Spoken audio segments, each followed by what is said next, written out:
Hello बच्चों, मेरा नाम साक्षी गुप्ता है और आज आप मेरे साथ पढ़ेंगे आपकी किताब व्याकरण का कक्षा 4 का पाठ 1। पाठ 1 से हम सीखेंगे भाषा और व्याकरण यानी लैंग्वेज एंड ग्रामर। आइए मेरे साथ जानते हैं ये होती क्या है। भाषा शब्द की उत्पत्ति भाष धातु से हुई है। कौन सी धातु से? भाष धातु से, जिसका अर्थ है बोलना। क्या अर्थ होता है भाष धातु का? बोलना। भाषा के द्वारा हम एक दूसरे को अपने मन की बातें बताते हैं। देखिए, पढ़िए और समझिए। आइए देखते हैं।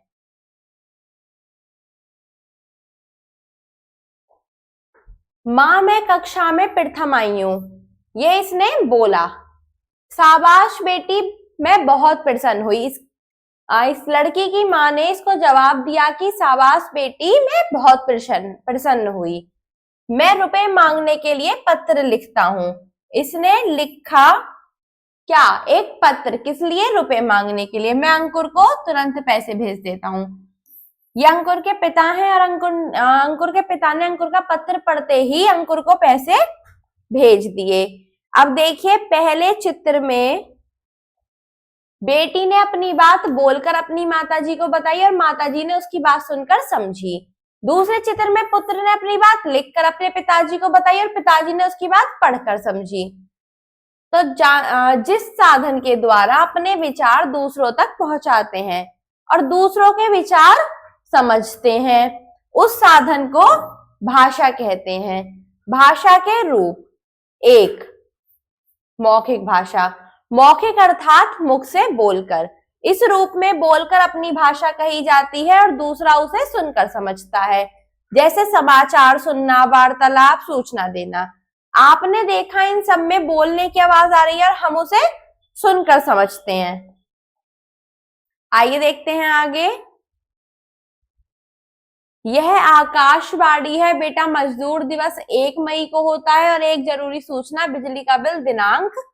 ये सब क्या है? ये बोलकर अपनी बात समझा रहे थे। भाषा के किस रूप के उदाहरण हुए? मौखिक रूप के। भाषा का दूसरा रूप है लिखित भाषा। लिखित अर्थात लिखकर। यह भाषा का दूसरा रूप है। इसमें लिखकर अपनी बात दूसरों तक पहुंचाई जाती है, दूसरा उसे पढ़कर समझता है, जैसे पत्र, पुस्तक, समाचार पत्र। आप देख रहे हैं इन सब में बातें लिखी है और हम उन्हें पढ़कर समझते हैं। भाषाएं: संसार में बोली जाने वाली कुछ प्रमुख भाषाएं इस प्रकार हैं। देश और भाषा।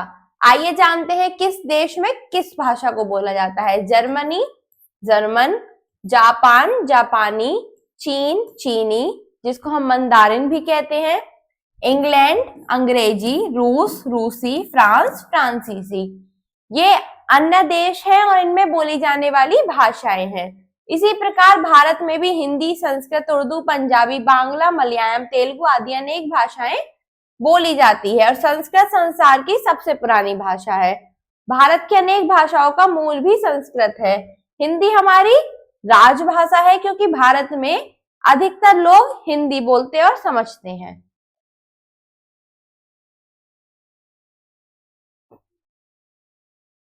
भारत के विभिन्न प्रदेशों में बोली जाने वाली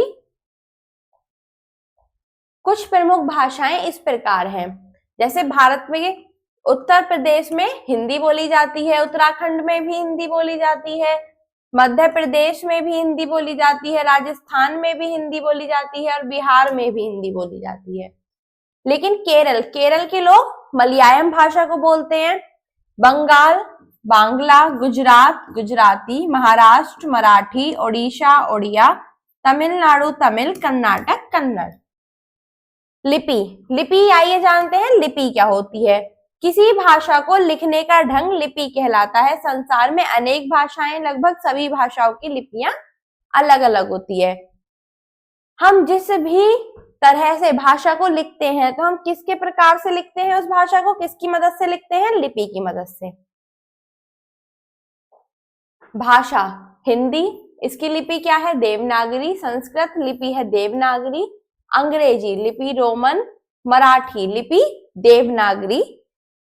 पंजाबी लिपि गुरुमुखी। गुजराती लिपि देवनागरी। उर्दू, फारसी, तमिल तमिल। किसी भी भाषा को लिखने के निश्चित चिन्हों को लिपि कहते हैं। व्याकरण, आइए जानते हैं व्याकरण क्या होता है। भाषा को शुद्ध रूप में लिखना, बोलना और पढ़ना सिखाने वाला शास्त्र व्याकरण कहलाता है। देखिए, पढ़िए और समझिए। नेताजी भाषण दे रही हैं, साइना नेहवाल खेल रहा है, मेरे को अपनी मां के साथ जाना है। पिछले पृष्ठ पर दिए गए तीनों वाक्य गलत हैं। नेताजी भाषण दे रही हैं गलत वाक्य है, क्योंकि नेताजी एक पुरुष है, इसलिए शुद्ध वाक्य क्या होगा, नेताजी भाषण दे रहे हैं। दूसरे वाक्य में साइना नेहवाल एक लड़की है, इसलिए शुद्ध वाक्य क्या होगा, साइना नेहवाल खेल रही हैं। तीसरी वाक्य में मेरे को और अपनी शब्दों का प्रयोग गलत हुआ है, इसलिए शुद्ध वाक्य होगा मुझे मां के साथ जाना है।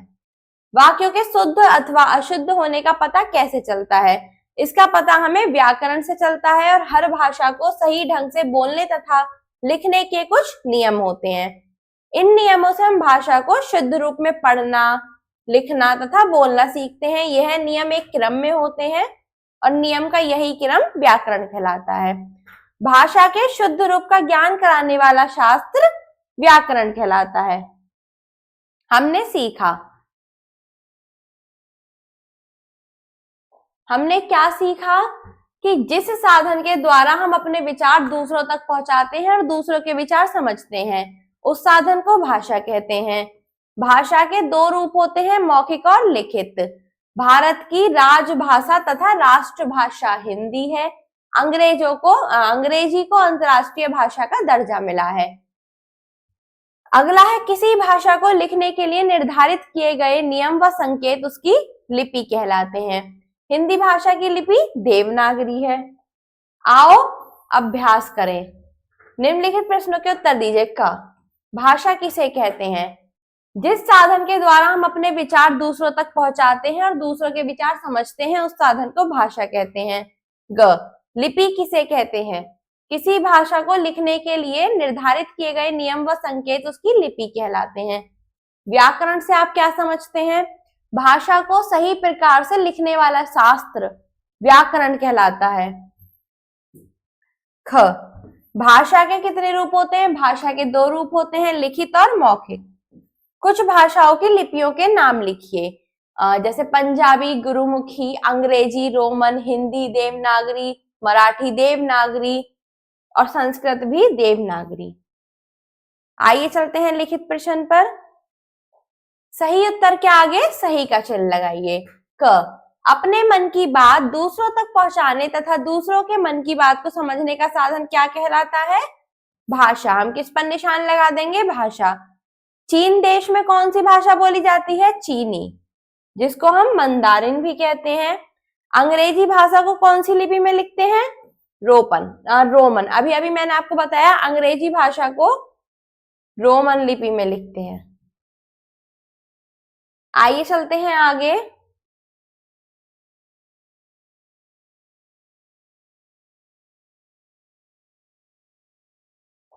सही कथन के आगे सही तथा गलत कथन के आगे गलत का निशान लगाइए।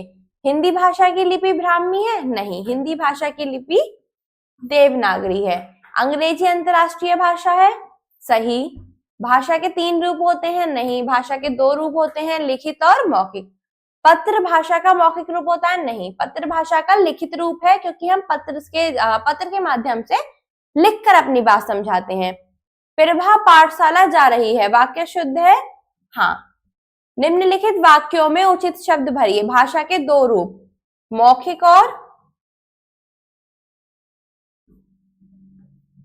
लिखित हैं।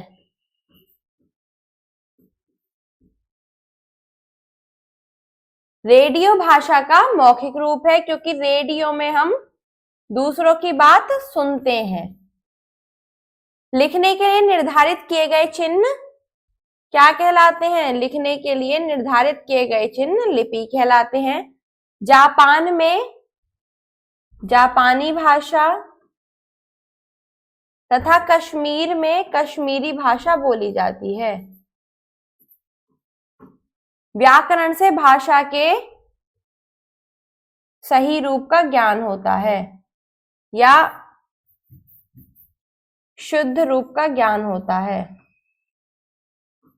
आइए चलते हैं आगे, अब करने की बारी। नीचे दिए गए राज्यों में बोली जाने वाली भाषाएं तथा लिपियों के नाम लिखिए तथा पुरुषों के चित्र वहां की परंपरागत पहनावे में चिपकाइए। यहाँ पर आप चित्र खुद चिपका लेंगे। आइए लिखते हैं उत्तर प्रदेश की भाषा और लिपि। उत्तर प्रदेश की भाषा है हिंदी और लिपि है देवनागरी। पंजाब की भाषा है पंजाबी और लिपि है गुरुमुखी। आइए चलते हैं आगे। तमिलनाडु, इसकी भाषा तमिल है और लिपि भी तमिल है।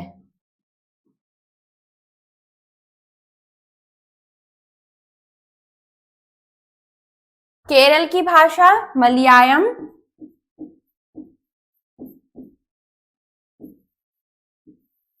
और लिपि मलयालम।